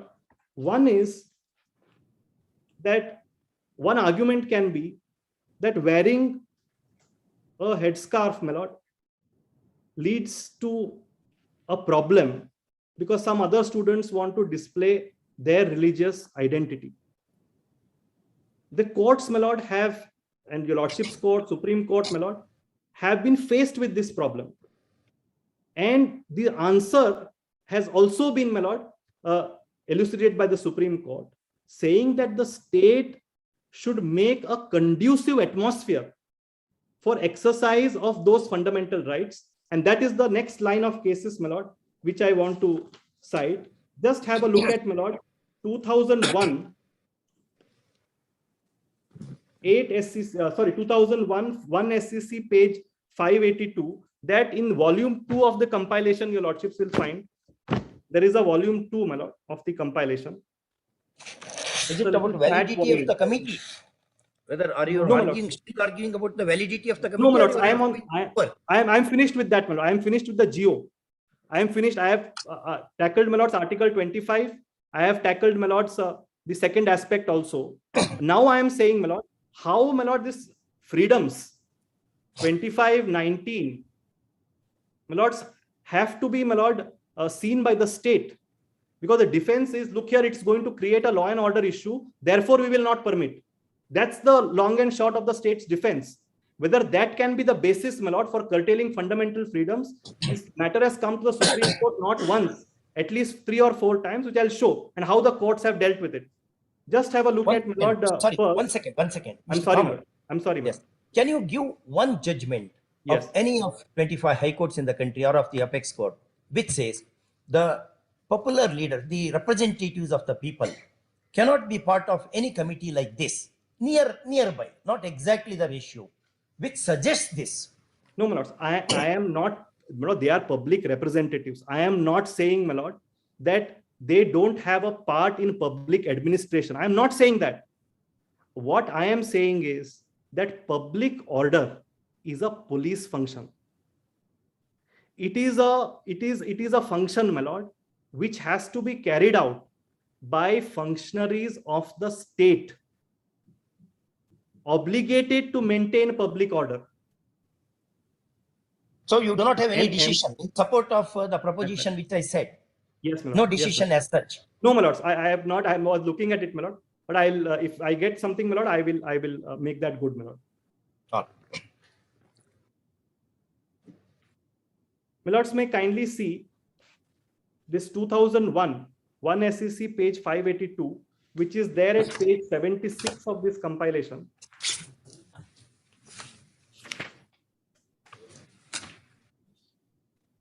Now, just one line. This is the context of that film. Just one line, my lord. And I'll get on. Para 8. Once an expert body has considered the impact of the film on the public and has cleared the film, it is no excuse to say that there may be a law and order situation. It is for the state government concerned to see that law and order is maintained. That's number one, my lord. Second judgment in the same vein is, my lord, at page 81, and this is a little interesting. Starts at page 81, my lord. This is 1982, 1 SCC, page 71. There is no dispute to this that the responsibility to maintain the public order, law and order, is the responsibility of the state. Yes. No, my lords, what I was saying is that when a question comes that my religious freedom or any freedom guaranteed in the Constitution is being violated, can the state, my lords, just take up this facile plea, and that's the word used in the Supreme Court judgment of Abbas Ali, that look here, this will create public order issue, and therefore we will restrict that freedom. In that context, I'm saying, just have a look at, my lord, page They 123. have not said so. My lords, the entire basis of the GO is that there has to be uniformity. People should not display their religious identity because it is fomenting trouble. And therefore, we are of the view that wearing a headscarf is not essential. And therefore, we tell the CDCs to take a call. Now, my lords, just have a look at page 123, para 33. No, not like that. Yes. We'll be very happy to go through all the judgments is one thing. Yes. But question is what Honorable Chief Justice is saying is, Yes. how that is relevant to this case. My lord, this will be, in my respectful submission, completely, my lords, covered for the simple reason that today, my lord, what is it that stops, my lord, the state? What is it that stops the state from permitting me to exercise religious freedom? What is it that stops the state? I ask myself. They say, my lords, public order. There will be disturbance. To students from two communities, there will be a problem. They say this, my lord. And that is why I submit. You are presuming it. No, my lords, kindly see what is the defense. Well, if they say there is no public order issue, I am happy, my lords. If that is the stand, We have not heard them. just, my lords, I am arguing, my lords. Till now. I am arguing on an arguendo. Lords, if they say that there is no public order issue, then I am safe, my lord. 25(1), there can't be any restriction. The circular and the GO has to go.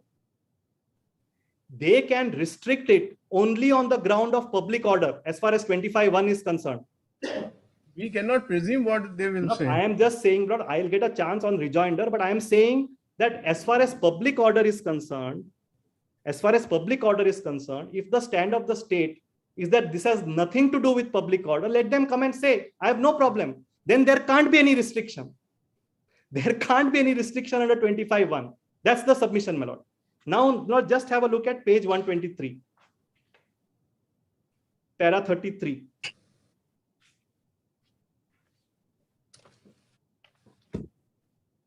I would be happy if the state says that, my lord, as far as my case is concerned.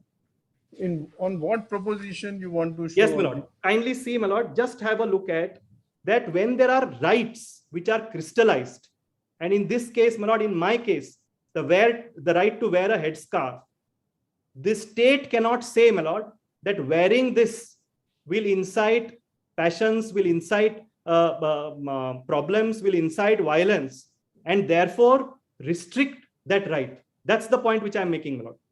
Just have a look at, my lord. Yes. Is it their stand? Where is the stand? My lord, This is what we want to appreciate. My lord, First- I am saying. First, let their stand be clear. Then only we can appreciate your argument. I bow down, my lords. I bow down. The submission is this, my lord. If they say that there is no ground made out, everything is fine, that there is no public order issue, then, my lords, this GO has to go. And we can understand that you say that it is an essential religious practice. Yes. And therefore it is protected under Article 25(1). All this we can appreciate. Yes. But we cannot appreciate this argument that the state is saying that since it involves public order and all that, the state is not yet said anything before us. No, lords, what I am saying is I'm slightly putting it in a different manner. I am saying, my lord, that the state is obligated to create a positive environment for exercise of fundamental freedoms, and which the state is not doing, my lord, by way of this GO.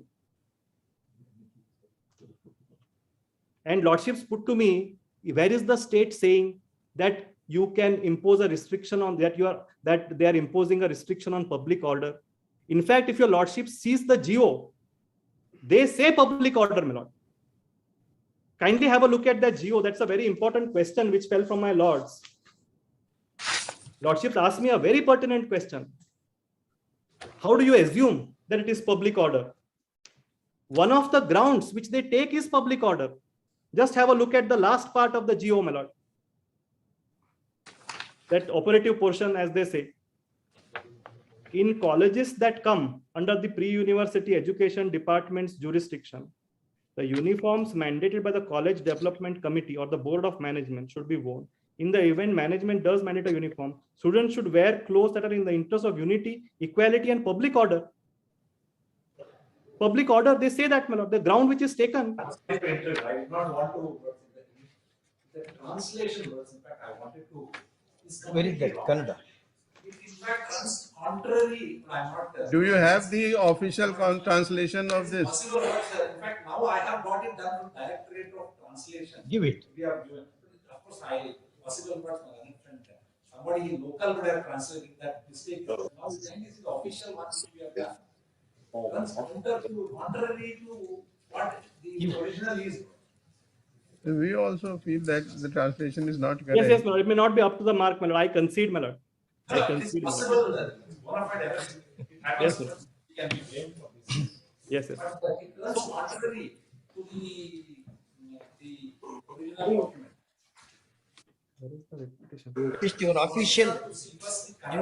official translator, does he know Kannada? Today words unlike earlier days. It's we have a translation department. What is that? Is I2. My lord, sir, the Kannada word which is used, I just wanted to. Sarvajanika Suvyavasthe.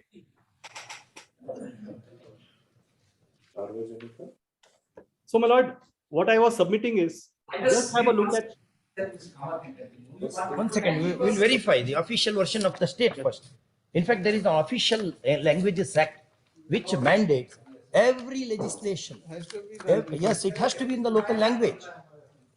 This of course, Lordship now kindly first kindly see Kannada version. Kindly see Kannada version and then we'll compare it. Sarvajanika Suvyavasthege. Yes. Suvyavasthe is not order. Public order. It is not order. Problem is, Provide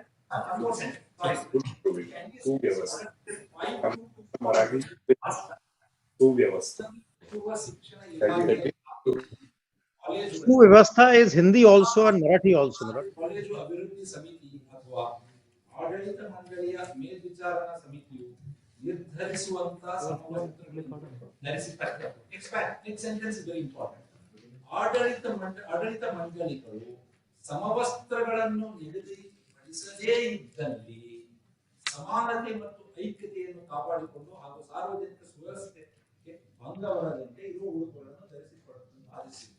Kindly see translation it says in the event of the management not fixing the uniform, if you adopt to a uniform which should maintain unity and of course equality among the. It are in the interest of unity. Translation which has been given last sentence. In the event the management does mandate a uniform, etc. it is translated in Delhi, not in Bangalore. Don't worry about it. In this manner, we lead to a conclusion that notwithstanding, even assuming the management is to give a uniform, yet there could be a different one. And the last word that it is not public order. Almost was the context, right? It is not public. So the translation is incorrect. But it could be a bona fide mistake. But sir, if I can resume, my lords. My lords, one of the grounds which is taken is Sarvajanika. Sarvajanika is public, my lord. Suvyavasthe. My lords, Vyavasthe can be order, a good order. No. Yes. I'm sorry. Right. An order like this cannot be interpreted like a statute. I bowed on, my lords. I bowed on, my This lord. order, you have to see these orders. There are good books, Ego Kannada by Yes. G. Venkata Subbaya. Perhaps you have not seen it. Yes, my lord. He says how translation should be read. Yes, my lord. You can't read the government orders, circulars, like statutes of Westminster. Correct, my lord. Only with common sense you have to interpret them. Correct, my lord. Of these words, as Justice Holmes used to say of the Yes. US Supreme Court, Yes. they do not have static meaning. Correct, my lord. They are the skin of living thought, Yes, my lord. and their content varies depending upon the words with which they keep company. Yes, my lord. Therefore, that way you cannot. I got on, my lord. My lord, there is no difficulty at all. What I am saying is one of the consideration is definitely public order in the GO. One of the, according to me, my lords, a plain reading. My lord, otherwise, if the state says, my lord, that it has nothing to do with public order, this GO for a moment cannot stand judicial scrutiny at all. That's my respectful submission, my lord. In the Public order alternative, as I am it submitting, my in lord. entry 1 of list 2. Yes, This my much lord. we, Yes, my lord. it What is I am not submitting is this. as it is understood Yes, my lord. by apex, as it is interpreted by the apex court in 3 judgments. One of them you cited, Yes, my lord. Justice Nariman's judgment, Yes, my lord. that it is does not relate to entry 1 in list 2.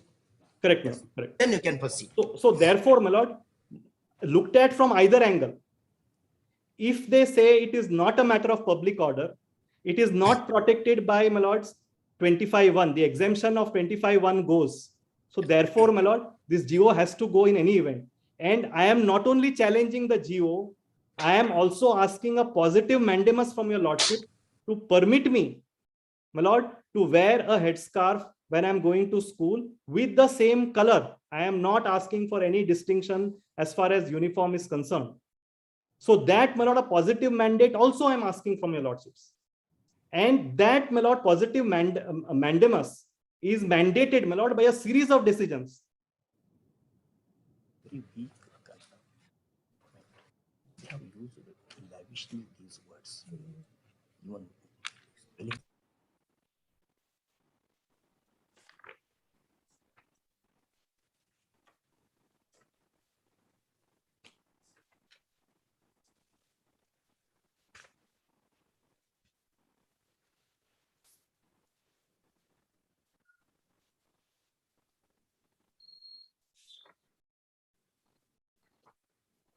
In fact, it may disturb the peace of tranquility. That's what.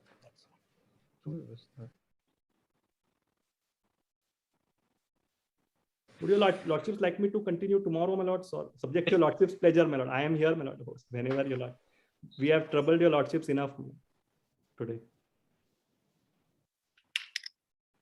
Lords, I have about 15-20 minutes more, my lord, of submissions to make. I can finish today if your lordships permit me. Who else want to argue on behalf of the petitioners? Because accordingly we will. Shall I make a very short request, Lord? Your Lordship Justice Dikshit, my lord, in the first innings, was pleased to permit us, my lord, to supply certain materials, and we are ready with certain materials also. His Lordship was generous enough to hear me. We to will submit. not stop anyone from arguing. Whoever wants may argue. Yes, all that I am submitting. All that I am submitting on 2 conditions. One, we won't be repeating anything which the petitioners have been submitting. No repetition, nothing in the nature of repetition. Number 2, but there are certain additional materials which my counterpart advocate Rejida is there, and I will be submitting, you know, in support of the petitioners. What I thought, requesting your lordship, was to make some space, you know, before the respondents argue, and we won't be repeating any submission which has already been advanced. All right, Mr. Kalvarishwaram. Lord, if your lordships give me about 10 minutes today, I will try to wrap up, my lord. If your lord, subject to lordship's pleasure, my lord. I'll wrap up today itself, my lord. This may be rather before the respondents start. That's all. I'm my lord, just mention, my lord, I'm appearing in the writ petition that at the 4th place at number 4, my lord, on your lordship's board. Yes. And I'm for the petitioners, my lord. And I will also like to address your lordships, my lord, subject to your lordship indulgence. All right, all right. And without repeating any of the arguments which are made by my learned friend, Mr. Kamath, my lord. Yes. All right, all right. And my lord, shall I place the compilation before lordship today, my lord, or can it be done when at the time when it is taken up? So Kaleshwaram, they'll give you time. Don't worry. My lords, may I, would you subject to your lordship's pleasure, my lord? I'll try to wind up today, my lord, subject to. The court is muted. We are unable to hear the court. The court is muted.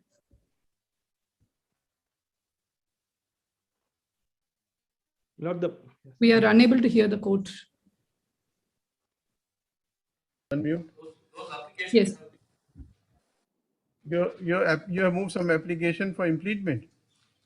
Yes, I have moved. I have moved that application. Just a minute, Mr. Kumar. Please. Yes, I made two applications. for what? Application number 1 is for clarification of the interim order based on two court was released to make the last date of hearing. Well, in our case, relief we have not. But we have read by that, yes, whatever uniform is prescribed, we will follow that. May request the court kindly refer to page 6 of the application. Your one application is for clarification, other? The other application is, if it is permissible, we have seen that the proceedings of this Honorable Court have been highlighted in various media, especially social media, and is playing a havoc in the election states. So, if this Honorable Court could consider whether proper to start the hearing of this case till the last phase of election is voting is over. The matter need not wait till the election results, but once the voting is over, matter can be heard on a very We have nothing to do with the voting. it's an appeal to the court because this is an occasion when this Honorable Court should rise to the occasion and take the challenge that is posed by. You see, we every day we have been making a request to media and social media to be more I responsive. think they were right. In fact, I'm grateful to the court. We cannot do that, Chief. And Mistakes of somebody. Election commission comes, we can. If this request is made from the election commission or some authorities who are holding the election, then we can consider it. But otherwise, how can we consider this request? Social media is something over either the election commission or the other authorities are able to exercise. Under Article 324, you have seen, sir, such causes are taken by Election Commission of India. You are not the voter in other states. Perhaps none of these people are the voters. Oh. But the issue is a live issue. Nobody comes from that state also, saying that our elections are being affected by your proceedings, therefore do not. Nobody's case it is. If you people agree, we can put off this live streaming. That we can do it. That is in our hand. That we can put off live streaming. That is no problem.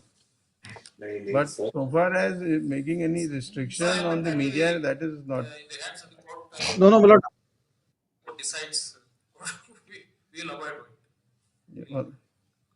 Also, as far as your application For a long time or other, for the first time. We wanted the responsible advocate general. At the appropriate time, we will consider it when we will hear you. Then we will consider your application. But you are for the petitioner, one of the petitioners. Yes, All right. All right. Anybody else for? I am also in support of the petitioners, my lord. I've filed a intervention application in petition number 2347 of 22. With Kaleshwaram Raj. That is a separate application. That's a separate application, my lord. Just a minute. Yes, you want to argue on behalf of the petitioner? Yes, my lord. In support of the petitioners, my lord. If I may make one submission, my lord, I do not want to jump the queue, but I wish to make the submission because the tone and the... We are not considering any submission. Yes, we are just putting down the names of the advocates who want to appear on behalf of the petitioners. Yes. That is all. My name is Advocate Tulasi K. Raj, my lord. That may be noted. Yes. Yes. And myself, If your lordship pleases, my lord. Not I appear for the petitioner in writ petition number 3038. We have noted your name, Mr. Yusuf. No, thank you very much. I'm much obliged. And by myself, Rahmatullah Kotwal, my lord, I have filed an impeding application in the petition number 1, my lord. Well, I'm supporting the petitioners, my lord. 14% for the petitioner, my lord. My name may be please. My lord, supporting the petition.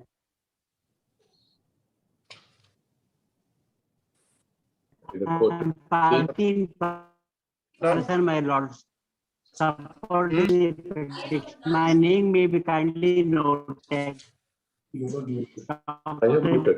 Vinod Kulkarni. You are for the petitioners?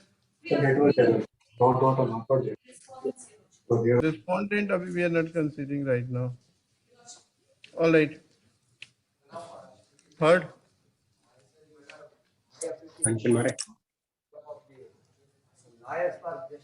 All right. We are first thinking of how much time we have to give to the petitioners. Only therefore we were noting the names of the petitioners.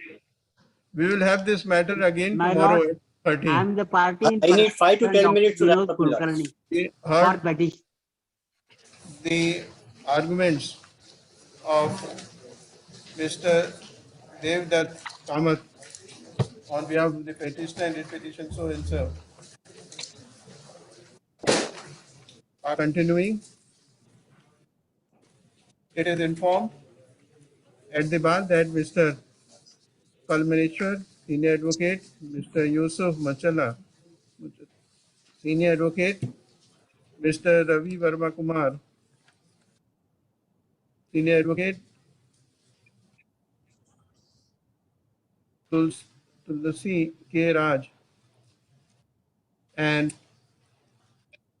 Rahmatullah Kotwal, my lord. Aditya Sondhi, who has moved an application for intervention IA 8 of 2022, are to be heard on behalf of the petitioners.